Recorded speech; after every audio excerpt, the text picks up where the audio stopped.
이번 명절에 여러분들을 아마 만나셨을 거예요. 우리 성도님들께서는 그분들에게 혹시 우리 주님에 대해서 알려드렸나요? 전해주셨나요? 뭐라고 전해주셨어요? 우리 주님이 어떤 분이라고 알려주셨어요? 우리 각자가 만난 하나님의 모습이 있습니다. 그래서 우리는 하나님에 대해서 설명합니다. 하나님은 사랑이시다. 하나님은 참 감사한 분이시다. 하나님은 내 삶을 도와주셨다. 한마디로 하나님을 표현하라면 어떤 표현이 나올 것 같으세요? 오늘 본문은 다윗이 지은 시입니다. 그런데 다윗은 이 시편 18편에서 자기가 만난 하나님에 대하여 이렇게 증거하고 있습니다. 2절 말씀 함께 읽겠습니다. 시작. 여호와는 나의 반석이시여 나의 요새시여 나를 건지시는 이시여 나의 하나님이시여 내가 그 안에 피할 나의 바위시여 나의 방패시여 나의 구원의 뿌리시여 나의 산성이시로다. 할렐루야.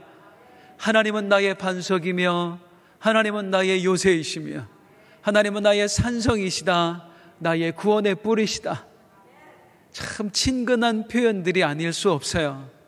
그런데 이 시가 언제 지어졌나, 다윗이 이 시를 언제 썼나를 알게 되면 더 은혜가 됩니다. 다윗은 이 표현, 이 증거를 언제 하고 있을까요? 오늘 시편 18편에 표제가 있거든요. 앞에 띄워드릴게요. 한번 읽어보겠습니다. 시작. 여호와의 종 다윗의 시 인도자를 따라 부르는 노래 하면서 여호와 같이 시작. 여호와께서 다윗을 그 모든 원수들의 손에서와 사울의 손에서 건져주신 날에 다윗이 이 노래의 말로 여호와께 아뢰어 이르되 했습니다. 다윗이 이 시를 언제 지었다고요?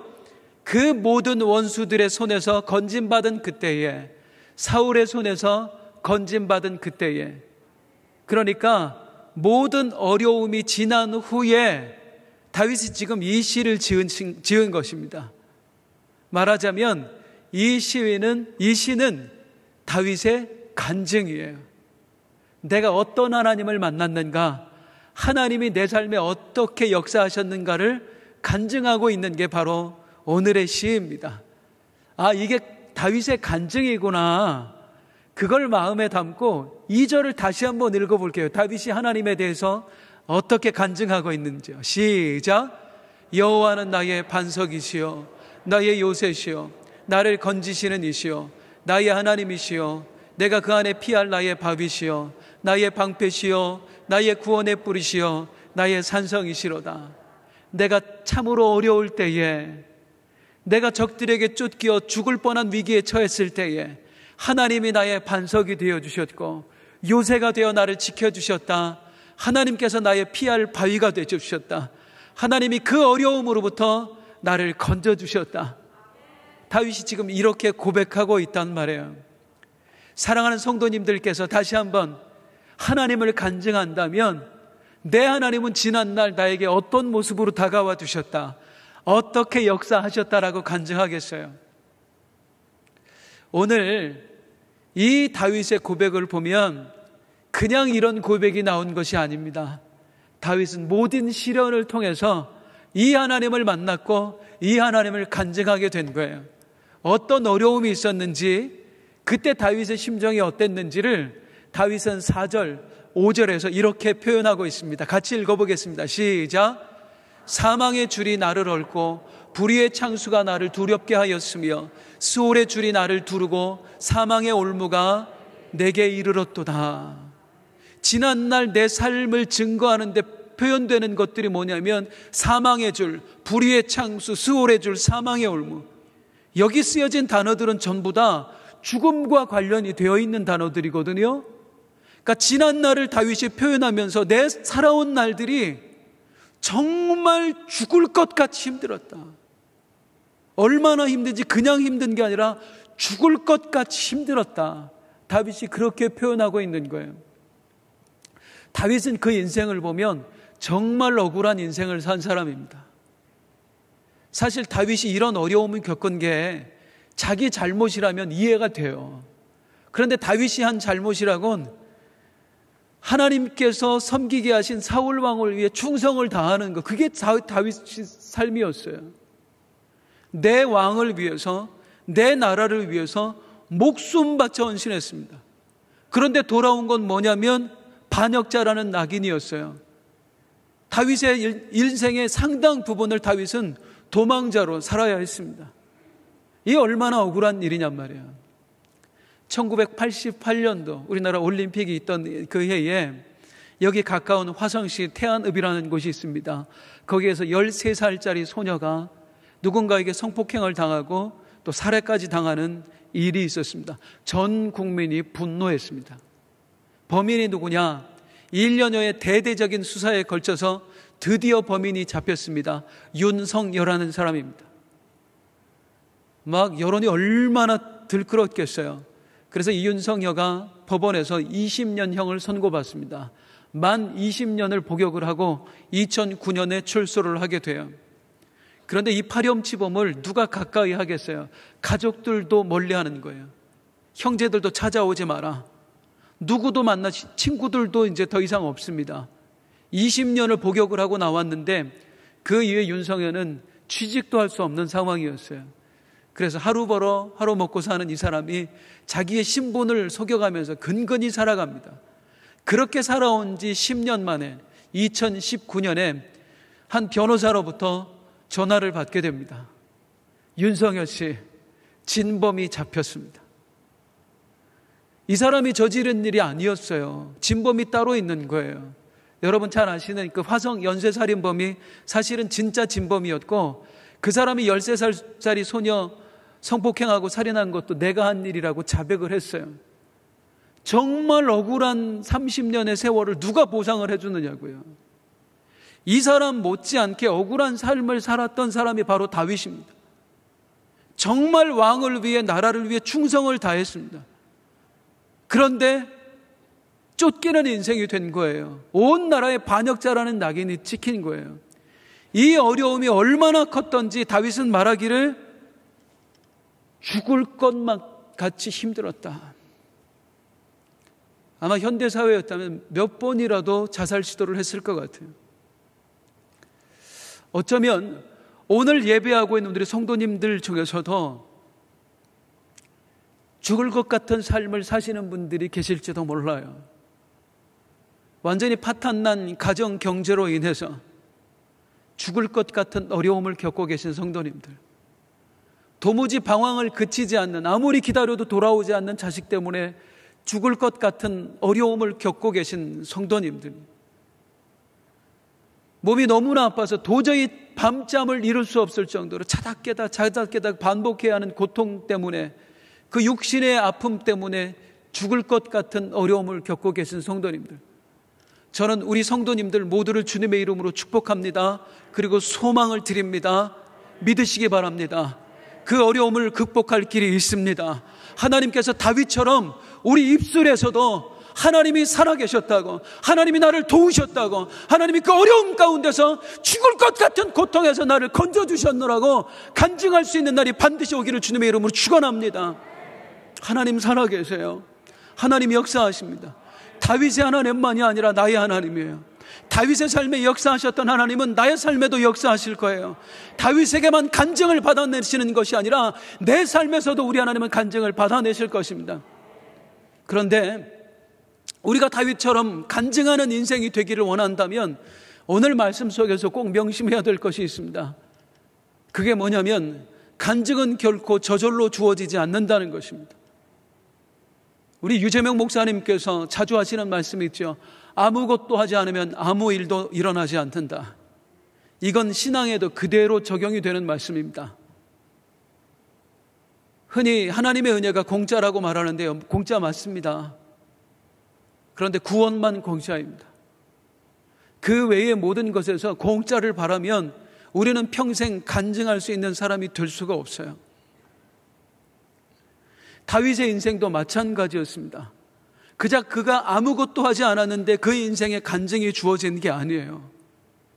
그럼 다윗은 이 모든 시련 가운데 어떤 삶을 살았을까?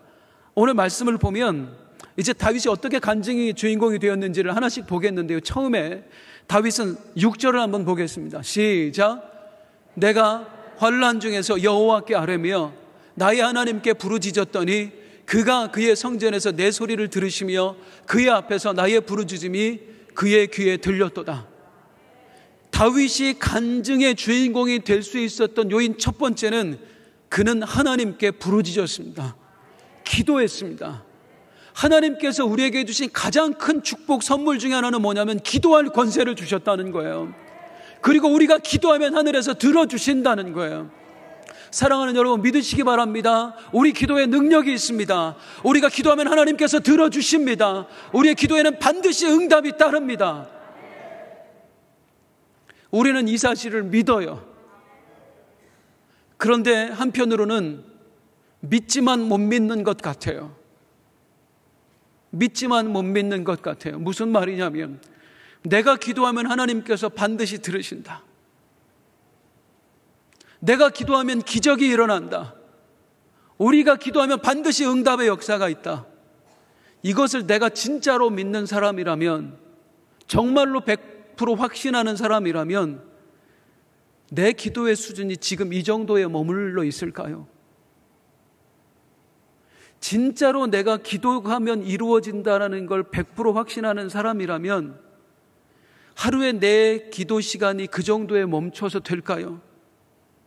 하나님을 향한 기도의 간절함이 겨우 그 정도에 머물러서 될까요? 우리가 말입니다.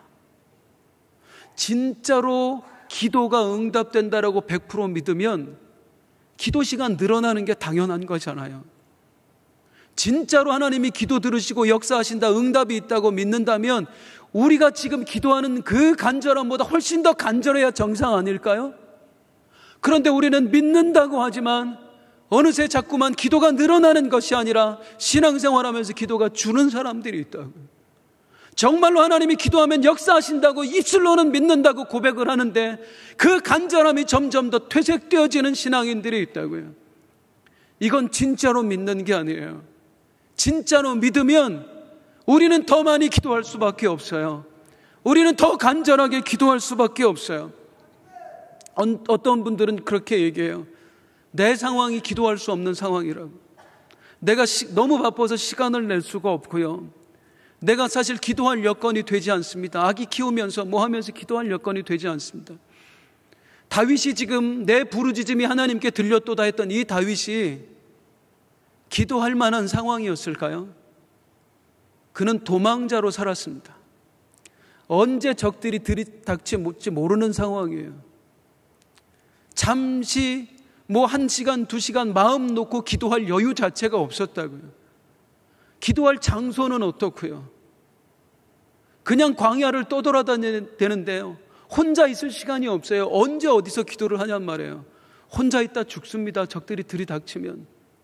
그런데 시간도 여건이 안 돼요. 공간도 허락이 안 돼요. 그런데 어떻게 해서든지 자기 인생에 짬을 내는 거예요. 시간을 만들어내고 공간을 만들어내서 하나님께 부르짖는 겁니다. 왜? 지금 내가 살 길은 기도밖에 없다고 믿기 때문이에요. 우리 하나님은 내 기도에 반드시 응답하신다고 믿기 때문이에요. 그래서 없는 시간을 쪼개서 없는 공간을 만들어서 여호와께 부르짖었고 그 부르짖음이 하나님의 귀에 들린 줄로 믿습니다. 기도가 역사를 만들어냅니다. 우리 사랑하는 성도님들, 혹시 기도를 놓아버린 분들 계세요? 기도하기를 멈추고 쉬고 계신 분 계세요? 삶이 회복되어지기를 원한다면 기도부터 회복되어지기를 주님의 이름으로 축원드립니다. 다윗이 응답의 주인공, 간증의 주인공이 될 수 있었던 또 하나의 요인이 있었습니다. 그걸 오늘 본문 시편 18편 21절에서 24절은 이렇게 표현합니다. 함께 읽겠습니다. 시작. 이는 내가 여호와의 도를 지키고 악하게 내 하나님을 떠나지 아니하였으며 그의 모든 규례가 내 앞에 있고 내게서 그의 율례를 버리지 아니하였음이로다. 또한 나는 그의 앞에 완전하여 나의 죄악에서 스스로 자신을 지켰나니. 그리고 24절에 시작. 그러므로 여호와께서 내 의를 따라 갚으시되 그의 목전에서 내 손이 깨끗한 만큼 내게 갚으셨도다. 나는 어려운 중에 힘든 중에 최선을 다해 하나님을 위해 살았다. 어떻게 하면 하나님을 기쁘시게 할까 그것만 생각하며 살았다. 그랬더니 내 의를 따라 하나님이 내게 갚아주셨다. 다윗이 응답의 주인공, 간증의 주인공이 될 수 있었던 이유는 기도만이 아니었습니다. 기도를 뛰어넘는 하나님 기뻐하시는 삶이 있었습니다. 많은 경우에 우리의 실수가 있습니다. 나는 그렇게 열심히 기도하는데 왜 응답이 안 될까요? 내가 그렇게 열심히 하나님 앞에 기도하는데 왜 내 삶이 달라지지 않을까요? 어떤 면에서 참 아이러니합니다만 우리가 기도하는데도 응답되지 않는 이유, 기도만 하기 때문입니다. 그렇게 열심히 예배하는데도 내 삶이 달라지지 않는 이유는 예배만 드리기 때문입니다. 우리가 가끔 불현듯 무의식 중에 착각하는 건 우리 하나님이 인격체시라는 사실을 잊는다는 거예요. 하나님은 인격을 가지고 계세요. 그 인격을 우리가 하나님으로부터 부여받은 거예요. 다시 말하면 하나님은 자판기 하나님이 아니라고요. 기도 1시간, 기도 2시간 동전 넣으면 내가 원하는 응답을 딱딱 떨어뜨리시는 그런 하나님이 아니라고요. 하나님이 바라시는 것은 하나님의 마음을 감동시키는 거예요. 우리도 누가 우리한테 찾아와서 부탁할 때 내 마음을 감동시키는 요소가 있어야 돼요. 사람을 움직일 때도 그냥 와서 도와주세요, 도와주세요, 도와주세요 한다고 우리가 도와주는 게 아니라고요. 하물며 우리 하나님은 내 속마음까지 다 들여다보시는 분이잖아요. 그분의 마음으로 움직인다, 그분의 하늘 보좌를 움직인다, 하나님이 감동하실 만한 요소가 반드시 내 삶에 있느냐를 체크해 봐야 돼요. 다윗이 그랬습니다. 이 다윗, 하나님 앞에 간증을 만들어내는 인생이었는데 하나님께서 다윗을 보면 뭐라고 말씀하셔요? 그는 내 마음에 맞는 사람이라. 다윗을 보면 참 내 마음에 쏙 든다. 그래서 나는 다윗을 도와줄 수밖에 없다. 뭐가 마음에 쏙 들어요? 그 기도가 마음에 쏙 드는 거예요. 또한 그 삶이 마음에 쏙 드는 거예요. 다윗이 어떤 삶을 살았는가? 다윗이 그 힘든 상황 속에서도 진짜 최선을 다했습니다. 도망자가 먹을 것이 늘 부족해요. 내 몸 하나 건사하기도 힘들어요. 나 지키기도. 그런데 이 다윗에게 참 불쌍한 사람들, 가련한 사람들 전부 다 찾아와서 우리도 좀 도와주세요, 우리도 좀 도와주세요 하거든요. 다윗은 그들을 다 품어요. 내 먹을 것 나눠가면서까지 다른 사람들을 살려내는 그 역할을 다윗이 합니다. 또 다윗은 사울 왕을 죽일 기회가 여러 번 있었어요. 그럼에도 그때마다 이 사울이 살아남으면 내가 더 힘들잖아요. 그런데도 다윗은 사울을 살려줘요. 왜? 그게 하나님이 기뻐하시는 일이라고 생각을 하니까. 내가 어떻게 하나님 기름 부은 자를 내 손으로 죽일 수 있는가? 나는 그럴 수 없다. 그리고 오히려 더 고통의 길을 걸어간 사람. 그러니 하나님의 마음이 움직이신 겁니다. 그는 내 마음에 맞는 사람이라. 나는 저를 위해 일할 수밖에 없다. 제가 지난 4개월 넘게 미국에 다녀왔습니다. 그때 제가 머물렀던 베이스 캠프로 있었던 교회가 은혜 한인 교회예요. LA에 있는. 저는 그 교회에 다녀오면서 참 많은 것을 느꼈습니다. 뭐 대단한 프로그램이나 어떤 교육을 통해서 제가 뭘 배운 것이 아니고요. 그분들의 신앙 생활하는 모습, 그걸 보면서 저 자신을 많이 들여다봤어요. 생각했어요. 진짜 신앙이라는 게 뭘까? 정말 신앙인이라는 게. 제가 거기서 처음에 가서 깜짝 놀란 건 뭐냐면 몇 주간 동안 예배를 드리면서 세상에 매주 응답의 간증이 있는 거예요. 매주. 한 주에 하나 내지 2개. 어떤 간증이냐면 뇌종양이 사라졌습니다. 제가 대장암 말기였는데 하나님께서 치료해 주셨습니다. 내 사업장이 완전히 파산 지경이었는데 하나님이 기적같이 이렇게 세워주셨습니다. 이런 치유와 회복의 간증들이 일주일에 1-2건은 꼭 나와요. 처음에는 저런 간증도 있네 하는데 그 다음 주부터는 놀랐어요. 어떻게 이렇게 매번 간증이 나오지? 제가 여기 올 때까지도 계속 간증은 계속됐습니다. 도대체 이 이유가 뭘까? 다른 교회도 그런가? 제가 다른 교회도 탐방을 해봤습니다마는 그 일대에 어쩌면 은혜 하나님교회보다 더 큰 교회도 많이 있거든요. 그런데 간증은 거의 이 교회에서만 나와요. 매주 나와요. 부럽더라고요. 하나님 앞에 기도하면 하나님 우리 교회에도 이런 역사 허락하여 주옵소서. 그런데 이제 목회자잖아요. 그냥 간증이 나오는 거가 아니라 왜 간증이 나올 수밖에 없는가에 대한 거를 저는 고민하게 돼 있고 연구할 수밖에 없었습니다. 그러면서 제가 은혜 하나님교회 성도들을 보면서 깨달은 것이 있어요. 그들의 삶에는 뭐가 있냐면 누구도 흉내낼 수 없는 남다른 헌신이 있었어요. 들어져서 하는 삶이에요. 은혜 하나님교회에서 파송한 선교사만 현재 파송되어 있는 선교사만 370명이 넘습니다. 그런데 이 파송 선교사 전부 다가 다른 교회에서 파송된 사람을 우리가 돕는 게 아니고요. 그 교회 성도님 출신들이에요. 거의 다.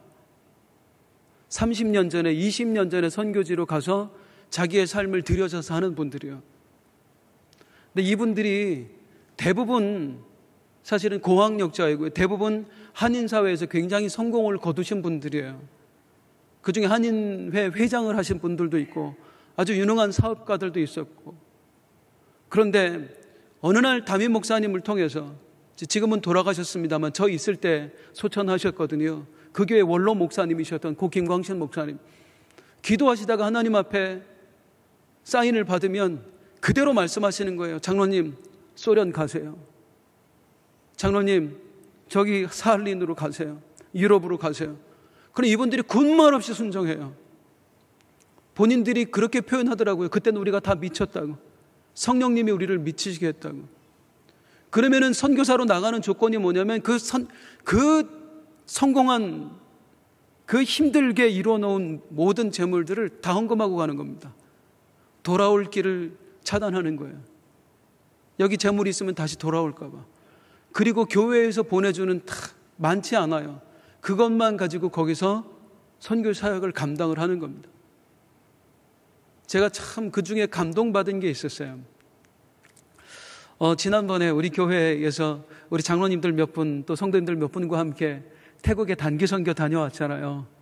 그 장로님 세 분이 계셨어요. 우리가 마지막 날 단기 선교를 가게 되면 마지막 날은 그 나라의 문화 탐방을 하거든요. 그 나라의 유명한 시장도 가보고 또 유명한 또 관광지도 가보고 그런 게 단기 선교 가면 꼭 필요합니다. 그래야 그 나라를 다 알 수가 있어요. 그런데 우리가 태국 갔으니까 1시간 발 마사지도 받았고요. 그리고 유명한 산이라는 곳에도 한번 올라가 봤고 관광지라고 하는. 그런데 함께 우리 가셨던 분 장로님 중에 황인태 장로님 계셔요. 황인태 장로님이 계속 그러시는 거예요. 발 마사지 받을 때도 그렇고 좋은 거 구경할 때도 그렇고 의미 없다. 정말 의미 없다. 그러니까 왜 의미가 없냐, 이렇게 좋은 걸 하는데 왜 의미가 없냐 그랬더니 최복음 권사가 없어서 그렇습니다. 이 권사님 자기 아내가 없는 거예요. 아내가 없이 내가 이 좋은 걸 보는 게 무슨 의미가 있으며 이 마사지를 받는 게 무슨 의미가 있냐. 계속 할 때마다 의미 없다. 의미 없다. 보다 못한 우리 권순성 장로님 옆에 있다가 아주 생지랄을 해라. 생지랄을. 형님이시니까 그냥 재밌게 그렇게 했었어요. 왜 의미가 없어요? 좋은 것을 봐도 가족이 없어서요. 가족이 생각나서요. 아마 그런 경험들 다 있으실 거예요. 그런데 은혜하는 교회의 파송 선교사님들 평생 가족하고 거의 떨어진다다시피 했어요. 특히 자식들. 그 1호 선교사님의 간증을 듣다가 참 많이 울었거든요. 목사님을 통해서 하나님의 부름을 받고 이제 선교사로 나가는데 자기 재산 다 처분했어요. 그런데 아들 둘 남는 거예요. 하나는 고등학생, 하나는 중학생. 얘네 먹고 살 재산도 안 남겨주고 참 그때는 어쩌면 그렇게 했는지 큰아들한테 준 건 뭐냐면 일식집에 취직시켜주는 거. 작은 아들은 중국집에 취직시켜주는 거. 아들들아, 아빠는 이제 하나님의 일하러 간다. 너희들 삶을 하나님이 책임져 주실 거다. 그리고 비행기 타고 가는 그 비행기 안에서 두 네 분이 펑펑 울었대요. 펑펑 울었대요.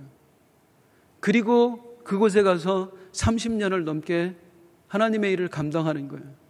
그분만 그러냐? 아니에요. 370명이 대부분 그런 사람들이에요. 그런 헌신이 그냥 교회 안에 쫙 깔려 있는 거예요. 그러면 교회에 선교사로 파송되지 않고 남아있는 성도님들은 어떠냐? 그분들도 감동입니다. 그분들도요, 1년에 3차례, 4차례 이상 단기 선교를 반드시 가요. 그냥 가는 게 아니에요. 거기 가서 제가 함께 가봤습니다만은 이렇게 힘들게 사역을 할까 싶을 정도로 가서 일을 하세요. 섬기고. 거의 잠을 아예 안 자고 몇 날 며칠을 거기서 사역을 하고 오세요. 그런데 제가 놀란 게 뭐냐면 그분들의 헌신이었습니다. 은혜한 인교회가 특별한 게 뭐냐면 교회 예산이 없어요. 예산이. 왜 예산이 없냐면 교회 운영비에, 그리고 선교사가 370명이나 되다 보니까 그분들 뒷바라지 해야죠. 그러니까 그것만 해도 빠듯한 거예요. 아예 예산이 없어요. 그러니까 모든 성도님들의 단기 선교, 뭐 교회 학교, 성가대, 봉사, 교구 단 10원도 예산 배정을 안 해줍니다. 그걸 아예 성도님들이 자비량으로 다 하는 거예요. 전부 다. 그래도 불평 한마디 없어요. 자기의 전 재산을 들여서 선교지에 가서 선교하고 있는 선교사님들도 있는데 우리가 이 정도쯤은 감당하자 이거예요. 그리고 제가 함께 콜롬비아의 단기 선교를 가면서 참 놀랐던 게 뭐냐면은 짐을 싸는데 자기 집 말고 선물, 그곳에 가서 함께 나눠주고 싶은 선물을 싸는데 함께 갔던 인원이 30명이거든요. 30명이 자기 돈 들여서 뭐 비행기표는 말할 것도 없고 이민 가방, 커다란 이민 가방 있잖아요. 그 이민 가방에다가 잔뜩 선물을 사서 가요. 그 가방만 35개였습니다. 선물 가방만. 그리고 1년에 3차례, 4차례 휴가를 내고 자기의 돈을 들이고, 처음에는 이분들이 좀 여유가 있는 분인가 보다 생각을 했습니다. 아무리 계산을 해봐도 생활에 여유가 없으면 그렇게 안 되잖아요. 물어봤더니 다 비슷해요. 사는 게. 돈이 있어서 하는 게 아니라 하나님이 감동 주면 그냥 순종한대요. 그리고 돈이 없으면은 때로는 대출 받기도 하고, 그리고 갔다 오면 하나님이 기적적인 방법으로 그걸 채워주신대. 제가 참 눈물나게 마음 아팠던 이야기는 뭐냐면 1년에 서너 차례씩 해외 단기 선교를 가고 섬기시면서 그분들 부모님들 고향 다 한국이잖아요. 20년 넘게 한국을 못 와본 분들이 계세요. 시간이 없어서, 돈이 없어서, 그 비행기표, 여기 체류비.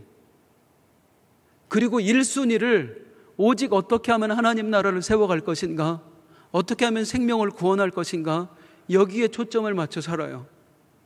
그게 옳으냐 그르냐를 떠나서 하나님이 그분들의 헌신을 보고 계셨더라고요. 이분들의 헌신을 통해서 전 세계에 세워진 교회, 선교사들을 통해 세워진 교회, 또 그 교회가 또 교회를 세우고 또 교회를 세우고 해서 세워진 교회가 거의 10,000개에 이릅니다.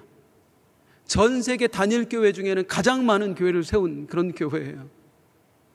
그러니까 하나님이 이들의 헌신에 보답을 하시는데 매주 암병 환자가 나와요. 매주 말기암 환자가 나왔고, 제가 함께 교제했던 우리 선교사님 한 분도 다시 나가기 전에 종양이 깨끗이 사라져 버렸어요. 그러면서 그들에게 보여주시는 거예요. 내가 살아있다. 내가 너와 함께한다. 내가 너희의 헌신을 받았다. 그리고 내가 보답한다. 다시 말씀드립니다마는 우리 그리스도인들이 가장 많이 놓치고 있는 것, 실수하는 것, 왜 기도하는데 응답이 안 되죠? 기도만 해서 그래요. 왜 예배하는데 하나님이 내 삶이 변화시켜 주시지 않죠? 예배만 하기 때문이에요. 우리 하나님의 마음을 움직일 만한 그런 삶의 모습들이 우리에게 있어야 합니다. 다윗은 그렇게 살았어요. 여건이 돼서가 아니에요. 여건이 안 됐습니다. 힘듭니다. 나도 너무나 고통스럽습니다. 그런데 사람들을 품었어요. 그랬더니 하나님이 그 헌신을 보셨던 거예요. 사랑하는 성도님들, 우리의 삶에도 넘치는 간증이 있기를 주님의 이름으로 축원합니다. 기도해야 돼요. 오늘 말씀 가운데 하나님이 주시는 음성을 듣고 혹시 하나님이 감동을 주시면 우리 더 드려지며 살아야 돼요. 늘 남의 간증을 보면서 부러워할 필요는 없잖아요. 그렇게 살 수만은 없잖아요. 주여, 내가 간증의 주인공 되게 하여 주시옵소서. 내 하나님이 내 삶에 어떻게 역사하시는지를 또 다른 누군가에게 명절이면 어떤 날이면 만나서 자신 있게 예수 믿어 천국 가 이 정도만이 아니라 내가 하나님을 믿는데 말이지 내 삶에 이런 역사가 있었어. 친구도 알잖아. 내가 고향 떠날 때 얼마나 정말 못난 모습으로 힘든 모습으로 고향 떠났는지, 그리고 내가 사업 실패할 때 그거 알잖아. 근데 지금 내 모습을 봐. 하나님이 만들어 주셨어. 하나님이 역사해 주셨어. 나 작년에 암 선고 받았거든. 그런데 하나님이 치료해 주셨어. 우리 하나님 살아계셔. 나랑 같이 한번 교회 가보자. 간증의 주인공으로서 이런 당당함, 우리 하나님을 그냥 말씀으로만 전하는 게 아니라 내 삶에 역사하신 하나님을 함께 전할 수 있는 사람, 우리 안산 빛나교회 모든 성도님들이 그런 성도님들 되시길 주님의 이름으로 축원합니다. 그렇다면 나는 열심히 기도하고 헌신하는데도 내 삶에 어떤 기적이 없으니 나는 실패한 인생인가? 내가 뭔가 잘못되었는가? 제가 이 다윗의 시를 보면서 참 감동하는 바가 있습니다. 다윗이 하나님을 경험한 후에 그렇게 고백하지요. 그는 나의 방패시요, 나의 요새시요, 나의 구원의 뿌리시요. 그럼 다윗은 이런 하나님은 이런 분이다 하는 것을 모든 문제가 다 해결된 다음에 고백했을까요?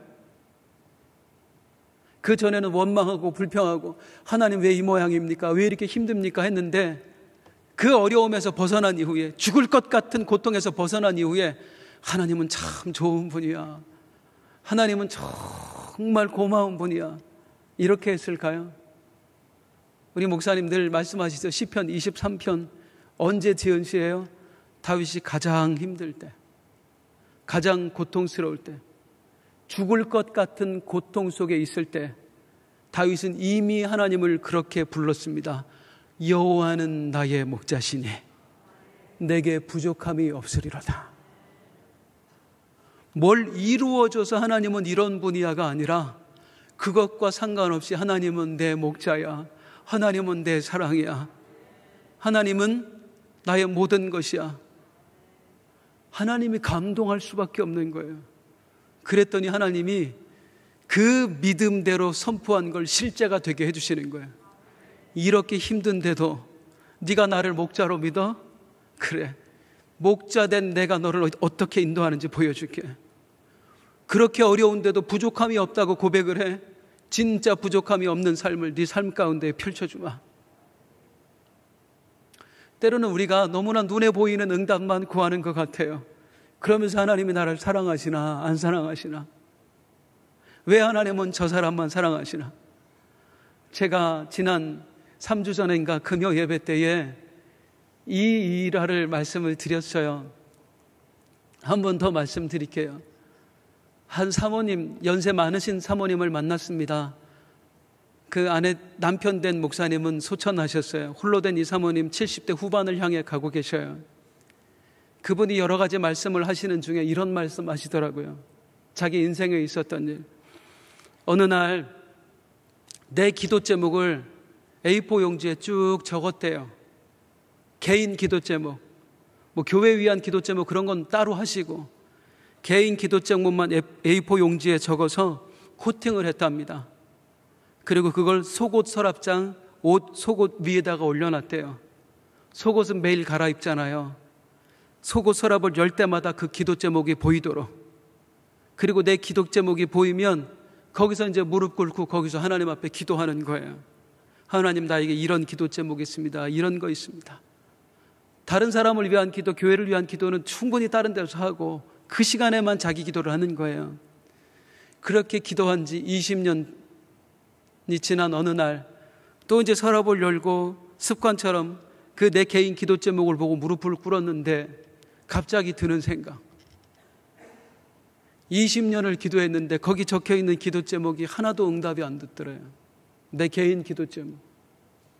교회를 위한 기도는 다 들어주셨는데 개인 기도 제목을 하나도 안 들어주셨다. 그 순간에 하나님을 향해 원망의 마음이 이렇게 터져 나오는데 너무 속상하잖아요. 어찌 하나님이 나에게 이러실 수 있는가. 주저앉아서 펑펑 울었대요. 하나님 어찌 나에게 이러실 수 있습니까? 내가 20년을 하루도 빼놓지 않고 기도했는데 단 하나도 응답을 안 주셨습니다. 그렇게 울고 있을 때에 하나님이 이 마음에 들려주신 음성, 그 음성은 바로 이것이었습니다. 사랑하는 딸아, 그래도 네가 내 편 아니냐. 그래도 네가 내 편 아니냐. 그 말씀을 탁 듣는데 하나님이 나를 믿어주시는구나. 응답이 안 됐어도 네가 나를 믿고 있지 않냐. 여전히 네가 고난 중에 있지만 그래도 네가 내 편에 서서 나를 위해 살고 있지 않냐. 그게 딱 느껴지는데 이거보다 더 큰 응답이 어디 있습니까? 하나님.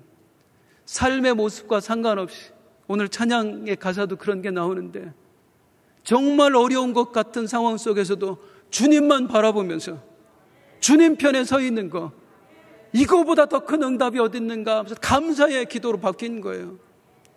사실은 어쩌면 우리가 진짜 응답 바라고 간증 바라고 있습니다마는 지금 우리의 모습이 응답 아닐까요? 여전히 힘들고 어렵지만 주님을 향한 기도가 멈추지 않고 이 명절 중에도 나와서 하나님을 예배하고 있고 누군가에게 사실은 대단한 간증할 거 없지만 그래도 손붙잡고 나도 어려우면서 주님 믿어요, 천국 갑시다 하고 있는 거, 이게 어쩌면 진짜 간증 아닐까요? 사랑하는 여러분, 이 믿음 변치 않기를 주님의 이름으로 축원드립니다. 그리고 믿으시기 바랍니다.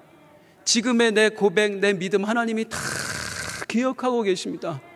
그리고 언젠가 내 입술에서 내 삶을 통해서 하나님은 나를 위해 반석이 되어주셨다, 나를 위해 산성이 되어주셨다, 요새가 되어주셨다, 간증하게 하실 날 반드시 있을 것입니다. 기도를 놓아버렸던 분들 다시 일어나 기도하세요. 헌신을 주저하고 계신 분들 일어나 하나님 앞에 헌신하세요. 그리고 믿음 절대 흔들리지 마시고 끝까지 믿음으로 승리할 수 있기를 주님의 이름으로 축원드립니다.